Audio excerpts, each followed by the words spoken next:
Hello बच्चों, आज हम जानेंगे मापन कैसे किया जाता है। मापन होता क्या है।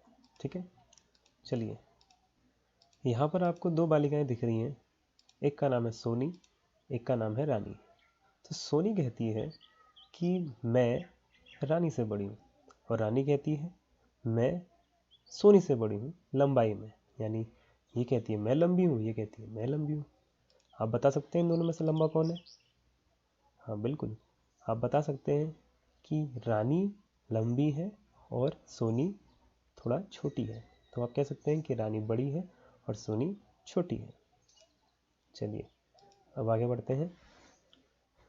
अब यहाँ पर आपको बहुत सारे चित्र दिखाई दे रहे होंगे बच्चों। ये जो पहला चित्र दिखाई दे रहा है, इसमें जो ये बच्चा है इसका नाम है डोरजी।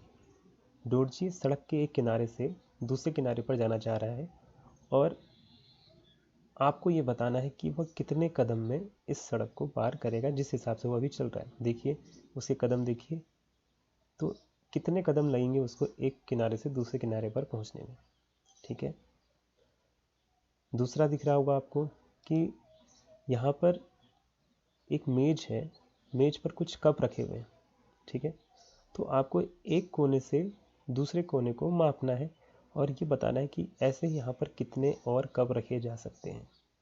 ठीक है, अगले चित्र में आपको दिखाई दे रहा है कि यहाँ पर एक पेड़ है। इस पेड़ के नीचे कुछ घड़े रखे हुए हैं। अब आप बताइए ऐसे ही और कितने घड़े रखने पड़ेंगे कि ये घड़े इसकी टहनी तक पहुँच जाएं। ठीक है, और अगले चित्र में आपको बताना है एक तार है, तार पर कपड़ा सुखाया है।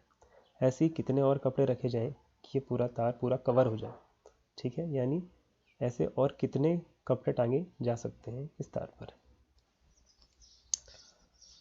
अब आप ये देखिए कि क्या आपके घर में सबके कदम बराबर हैं।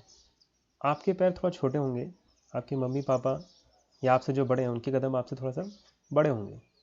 तो अगर आपको ऐसे ही सड़क पार करनी होती तो आपको ज़्यादा कदम लगते और आपके मम्मी या पापा को थोड़ा सा कम कदम लगते। ऐसे ही सभी बर्तन एक जैसे नहीं होते, सभी घड़े एक जैसे नहीं होते, सभी कपड़े एक जैसे नहीं होते। तो सबकी माप जो है यहाँ पर जितने भी आपको चित्र दिखाई दे रहे हैं, सबकी माप सबके लिए अलग अलग आती है। तो ऐसा क्या किया जाए कि सबकी माप एक जैसी हो जाए।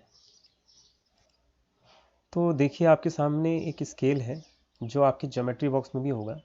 इससे हम किसी वस्तु की लंबाई को ज्ञात कर सकते हैं। ठीक, इसमें कुछ बराबर खाने दिए गए हैं, आपको दिख रहा होगा 0 से 1, 1 से 2, 2 से 3, ऐसे करके इसमें 15 खाने बने हुए हैं। ठीक है, तो ये 0 से 1, 0 से 1 जो है ये 1 सेंटीमीटर है, 0 से 2 जो है ये 2 सेंटीमीटर। ऐसे ही करते करते ये कितने सेंटीमीटर का स्केल है? 15 सेंटीमीटर का स्केल। तो देखिए कैसे मापा जाए। इसके लिए आप देख सकते हैं आपके सामने 4 चित्र दिए गए हैं। एक हुक है, एक क्लिप है, एक पत्थर है और एक कील है।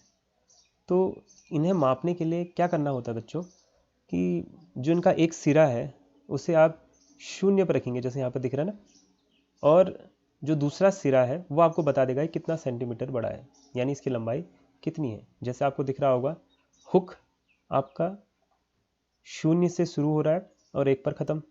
समझ रहे हैं ना आप लोग? तो यानी इसकी लंबाई कितनी हो गई? 1 सेंटीमीटर। ऐसे ही क्लिप की लंबाई कितनी हो गई? 2 सेंटीमीटर।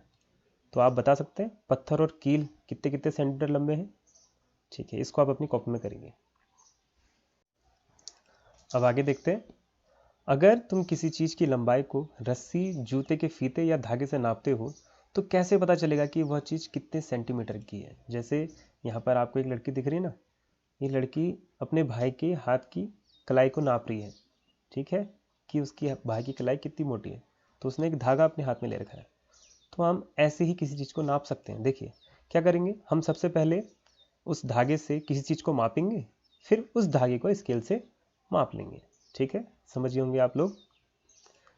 अब क्या होगा अगर स्केल आपका छोटा पड़ जाए और धागा बड़ा हो जाए। यहाँ पे आप देख सकते हैं बच्चों, जो धागा है वो स्केल से बड़ा है। ठीक है, तो हमने क्या किया है, धागे के एक सिरे से स्केल का 0 रखा है, और जहाँ पर स्केल ख़त्म हो रहा है आप देख सकते हैं वहाँ पर से फिर हमने उस स्केल को हटाना है और दोबारा से फिर उसके आगे को नापना है। तो आप देख सकते हैं कि लगभग कितना आ रहा है? 10, यानी पहले 15 और फिर 10। तो आप बता सकते हैं इस धागे की लंबाई कितनी होगी? 25 सेंटीमीटर। Very good. चलिए अब आपको क्या करना है, ये आप चित्र देख सकते हैं। आपको अपनी नाक, आपकी कलाई, आपका सिर का घेरा, आपका कान और आपकी हथेली, हाथ बीच की उंगली से नीचे कलाई तक, ऐसे ये कितनी लंबी है आपकी, और आप अपने घर में और किसी सदस्य की नाप सकते हैं। फिर इन दोनों को आपको इस लिस्ट में लिखना है। ठीक है, चलिए ये आज आपका काम हो जाएगा। चलिए ठीक है बच्चों, आज की क्लास में इतना ही। जो आप लोग को काम दिया गया है ये काम आप कर लेंगे।